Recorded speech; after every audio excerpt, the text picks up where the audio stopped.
What's going on, you guys? Jay here and welcome back to the channel. So don't forget to smash the like button and subscribe if you haven't already. And if you get an opportunity on the way out, drop a comment.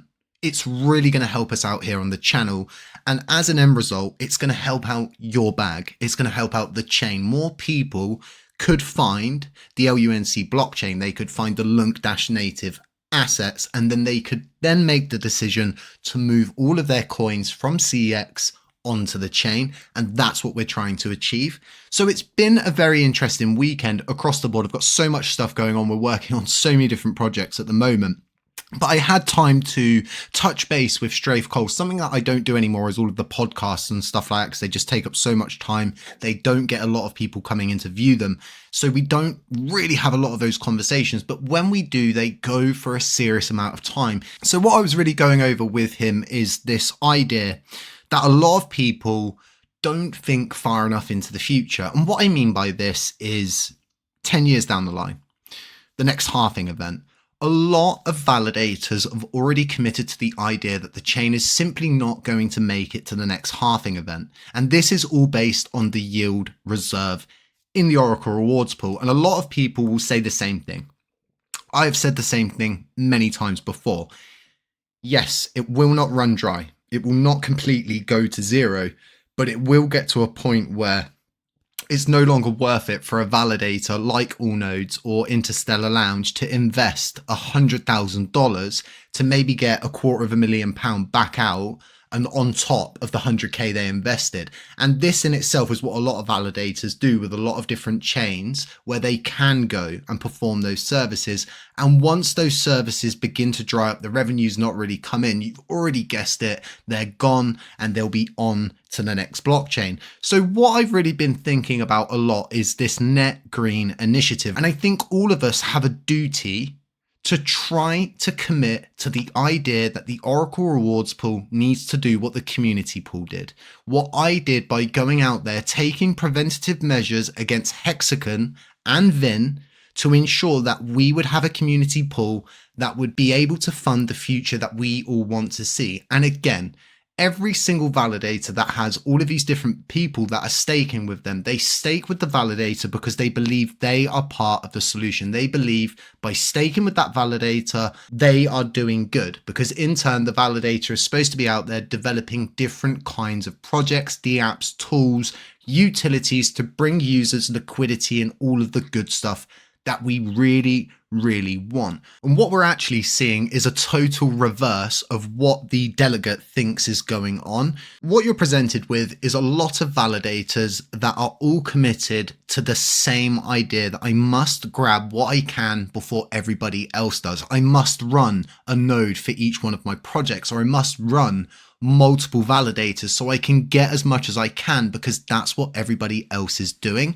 And this in itself really boils down to the devil's advocacy kind of new level of thinking, that critical thinking, strategy thinking, whatever you want to call it.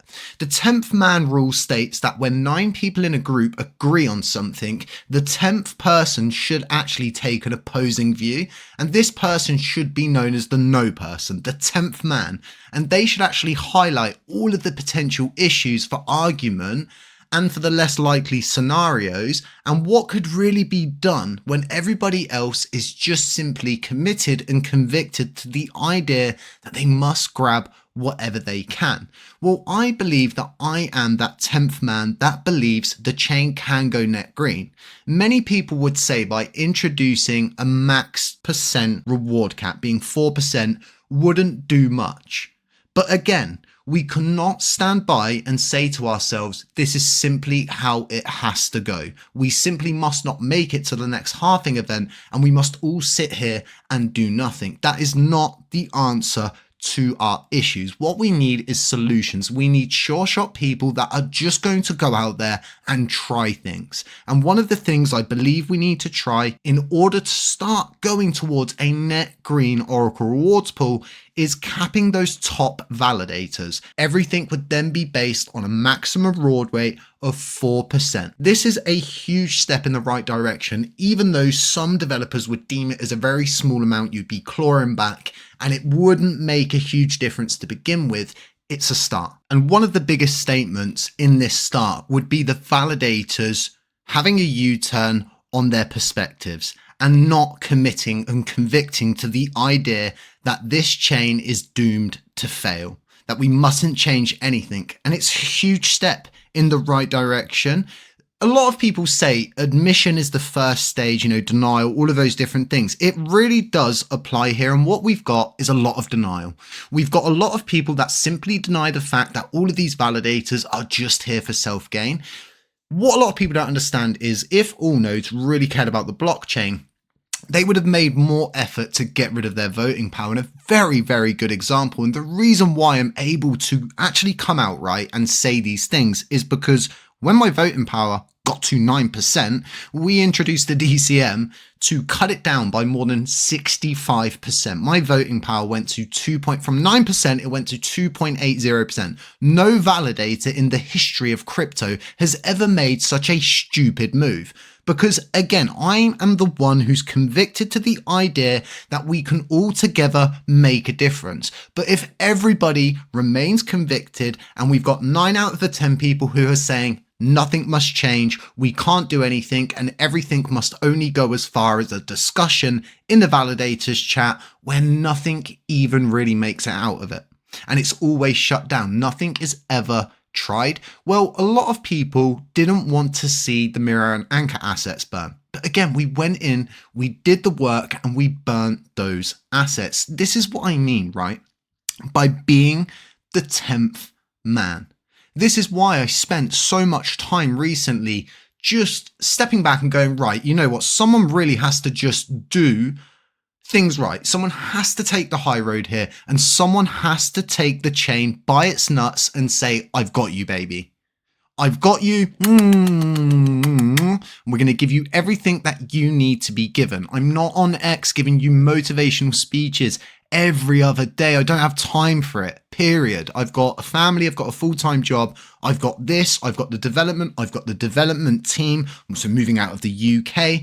It's all of these different things, right, that should show you that I am the 10th man. I am committed and convicted to the idea that this chain can be saved. We can go net green, just like I believed we could remove the paycheck from Hexagon, just like I believed we could burn all of those assets, and just like I believe there is a route forward to burn the remaining USTC, being 1.83 billion, valued at like $44 million, can be burned. And again, this is all part of being the 10th man. It's a start towards introducing a new narrative, because something I'm very tired of is these USTC repeg narratives, because we come to the same end result each and every time. We must create a new USTC token, and it must be labeled USTN or some derivative of USTC, which effectively is just the proposer saying USTC cannot be fixed, and the only way for us to go forward with a stable asset is to actually create a new one.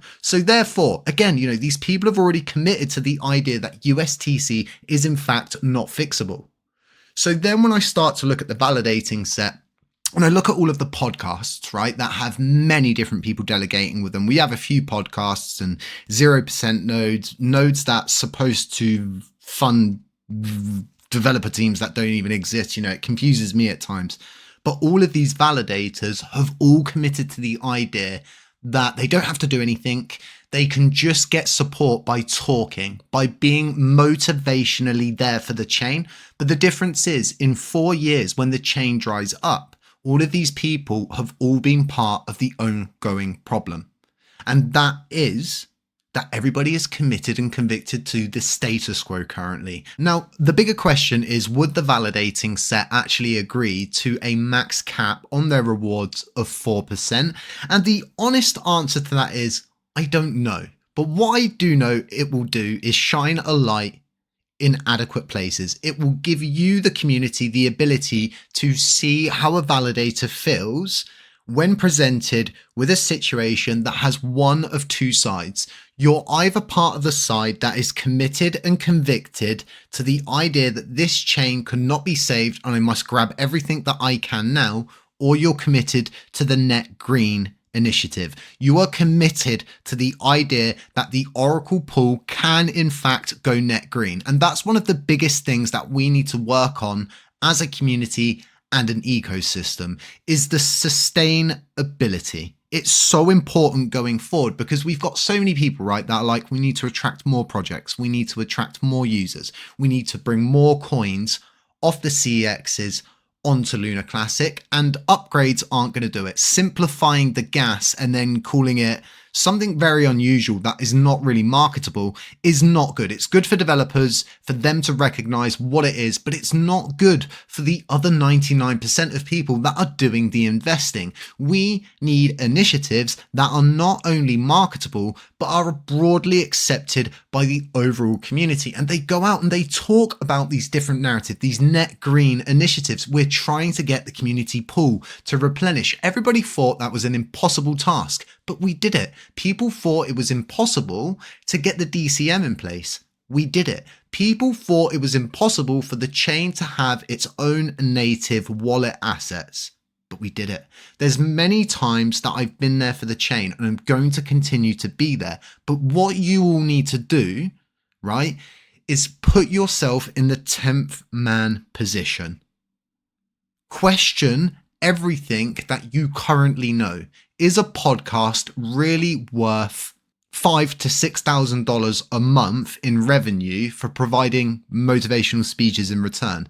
Is it worthwhile for a 0% node to be on the chain? Is it worthwhile for KuCoin to be leeching all of the different assets we've got available? Of course not. None of this makes any sense in the ideal world. But when you put yourself in the 10th man position and you question the status quo and you say, well, these people are actually simply convicted to the idea that the chain is a goner, but there's still liquidity. And once they've got it all out, they'll be gone. There's no reason for them to remain and use and utilize the chain. There's no reason for them to develop on the chain. This is why we see a lot of people build a bridge and create an L2. Because if LUNC dies, the L2 lives on. It can rebrand, it can redo its pairs, it can redo its liquidity, and effectively they can contribute to the crash of the overall ecosystem through that status quo. It's so important going into 2025 that everybody thinks, how are we going to make it to the next halving event? How is the Oracle rewards pool going to look by the end of 2025? Where is all of the Oracle rewards pool assets going? And what is that funding in turn? Should we as a community and as a blockchain looking at these net green narratives and wanting to send the Oracle rewards pool into a positive state? Is it a good idea to burn through the remaining 90 billion LUNC by having loads of these burn it all validators that burn the Oracle rewards pool, being only 90 billion left? Or is it a good idea for us to somehow create some kind of DApp tool DEX, whatever you want to say, that brings liquidity on chain and it burns the coins off chain? Or should we go ahead and burn the Oracle rewards pool? The honest answer is, we wouldn't do that. You wouldn't go through and burn your life savings to benefit other people. We really do need to start to think about all of these different things. We need to stop denying everything. We need to stop coming to these videos and saying, HCC, you're being negative, or HCC, this isn't what I want to hear. HCC, why haven't you got anything positive to say? Because I am a cake kind of guy. I have proved to you all many times over and over again what I am capable of and what happens when somebody goes away and uses and utilizes their resources. If we start to answer all of these questions, if we start to address all of these issues, we may start to see the price go up. We may start to see people more interested in the truth, in transparency, in trust, instead of a group of people that are kind of like, well, these issues don't exist. They exist because you think they exist, Jay. No, these are real problems on chain, and we simply continue to deny them. Put yourself in the 10th man position, get yourself up to date on the 10th man rule, look at the historical relevance coming down to different kind of things that have happened through history, even with the Bay of Pigs. Very, very interesting scenario. And the 10th man rule kind of applies there in a 4-man rule setting. Do have a look at all of these different things. Think about what I said. have a deep think about it. Don't just go in, if I've said something you dislike, go and take yourself out. Take a step back. Do what I did. Go and take a long, hard think about where we're going to be in 2025. December 2025, where's the chain going to be if these validators still have massive amounts of voting power? If projects continue to commit to the idea, if I've got 5 different projects, I must have 5 different validators. Well, I've got 6 projects. Why don't I have 6 validators? Why do I only have 1 validator? Why did I introduce the DCM to kill 9% voting power that I had? Why have I burnt my own YouTube revenue at the very beginning? Why do I continue to do all of these things if I don't believe that LUNC has a future? I would be gone, wouldn't I? If I didn't believe, I would be gone. I wouldn't be here. I wouldn't continue after I broke my back and continue to work. I wouldn't be here.